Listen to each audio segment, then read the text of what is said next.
Dill Horn, salute. Check this shit out. Urban combat.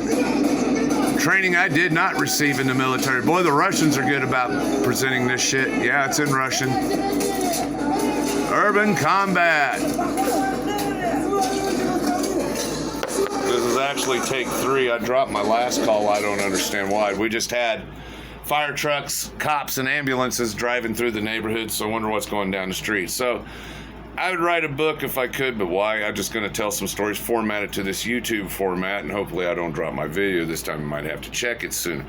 So the first thing I want to talk about is we had a need of urban combat skills back in 1983 and 84, and we as new enlistee privates in the military realized this shit.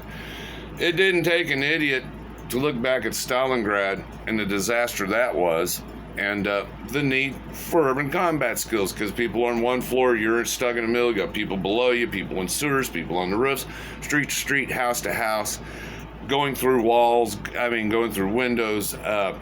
Yeah, it's a different type of combat scenario instead of fighting out in the field in big tank formations and trenches and bullshit. We wanted this training and never could fucking get it. I had one day, it's called Military Operations in Urban Terrain. We got to the smog village, they had some tires on fire, and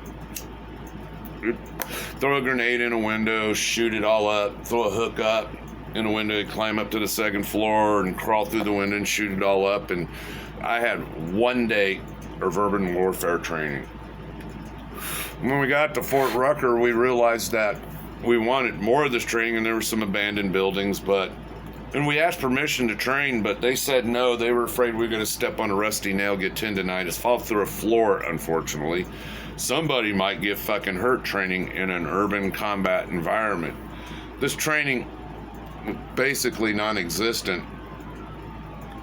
Boy, we got more shit coming in this neighborhood. It must be good. That's 2 fire trucks. That's 2 fire trucks now. Yeah, that's 2 fucking fire trucks. Check this shit out. We got cops and fire trucks down there. So a little action in my neighborhood today. So, we never got this training. Afraid of rusty nails, tendonitis, and falling through a floor. We never got this training. And then I think the Army realized by the time they hit Iraq, you're in an urban environment now. And I'm wondering how much training did they give these troops in an urban environment before they got there? I'm sure after they got a little experience in there, they started setting up a little more professional training environments to get people ready for what they would encounter in Iraq. But beforehand, I couldn't tell you. When I was in the Army, it was all geared for Cold War, massive tank battles and infantry maneuvers out in Europe. Maybe small range patrols in the fucking jungle. We were not geared for urban combat. And there was a lack of training even back then. We wanted it, but couldn't get it. So now, let's go back. I got a couple stories I want to share, because I'm kind of hit and miss with some of these short stories, and it's just kind of as I remembered things. Crotch rot. I think it was my 4th week in, and everybody in my unit got crotch rot, and I didn't. Everybody for a whole week got crotch rot. I hate to admit this, but I think I wore the same pair of skivvies 4 straight days in a row. I know that's fucking nasty, but cleaning facilities in old World War II wooden barracks were not good. We had 1 washer, 1 dryer between, I think, 50 guys or so. A whole platoon of guys, we got to share 1 washer, 1 dryer, and it's hell to get into a machine because you're all day training, all night training. You need to sleep in that, and so you're going to have to give up something to get your clothes done. I think very few times I ever got a chance to ever wash my fucking clothes in a machine while I was at basic. So what you have to do is go fill up a sink, fill it full of suds, and you're up and down, and you're squeezing your shit, and you're rinsing it out, then you got to rinse it out, and you hang it up in a metal fucking locker, and it's just dripping wet, and in the middle of the night, you got a big-ass fucking puddle out in front of your shit. I'm going to check my shit, make sure I ain't dropping it. Good, we're still going. Yeah, I just dropped my last video. I don't know fucking why. So anyway, there's a thing called Firewatch that they won't tell you about Firewatch. So in basic, you're going to get rudely awakened at 2 in the morning, and you're going to have an hour of fire watch. You get to crawl back into sleep. And if you're lucky, you can get back to sleep for the hour and a half or 2 hours. If you're like 4:30, 5 o'clock, guess what? Reveille, PT, and chow and all that shit.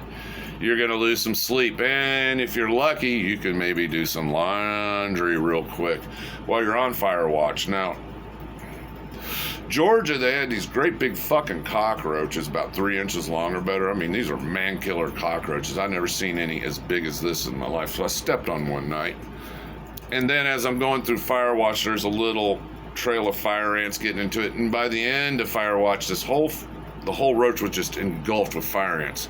And there's a reason why they didn't want you to have food and pokey bait and bullshit in the fucking barracks, because then goddamn fire ants would find it. Of course, every now and then on the weekends or something, you get they give you a little bit of a liberty so you can bring some food in the barracks, eat it up real quick, make sure it's gone before you fucking crash out at night. What sucks is like my birthday, I got a care package, and we've been out, we got a little bit of a liberty, go on post, have a couple beers, have some fun, get some food. I come back, I got this birthday package, and there's all this shit, all this cookie, all this candy, all this crap, like, oh, fuck me, God, I can't keep this overnight, I'm getting in trouble. So everybody scored big on my birthday there at the fucking barracks. Hoo-ah. So I want to finish out now, once I got to my unit, a case of stupidity. And this stupidity has gone on ever since warfare. It just happens. In fact, there was this football player. He played for the Cardinals. He gave up his football career to join the fucking Army. He became a Ranger. I mean, he was physically fit, could pull it off. He became a Ranger. He went to Afghanistan and was killed by friendly fire. I think this guy's name was Tillman. God, you threw away $1 million career. You threw away pussy and everything to join the fucking Army so you could get shot by friendly fire in Afghanistan. This shit happens, and I'm glad that this one happened during peacetime, during the training thing. And I hope the stupid fucking idiot that fired us up learns from this. So I got a sergeant. It's dark. It's nighttime. We'd been out in the field for a couple days, and there's a fire going. It says, "Hey guys, you and my roommate go out a little bit, listen around, make sure no one sneaks up on us." Well, the big dork, Aransky, a couple doors down from this big old motherfucker, he heard a noise in the bushes and he lit us up. Now I hit the ground. I'm digging in the dirt. I'm playing like for real because it's if you do something in training, it helps you when it gets real. So I'm playing real, I'm getting low. The guy's done, and we get up. You stupid, dumb motherfucker, you just listen. Oh, we went the fuck off. Normally, you couldn't act like that.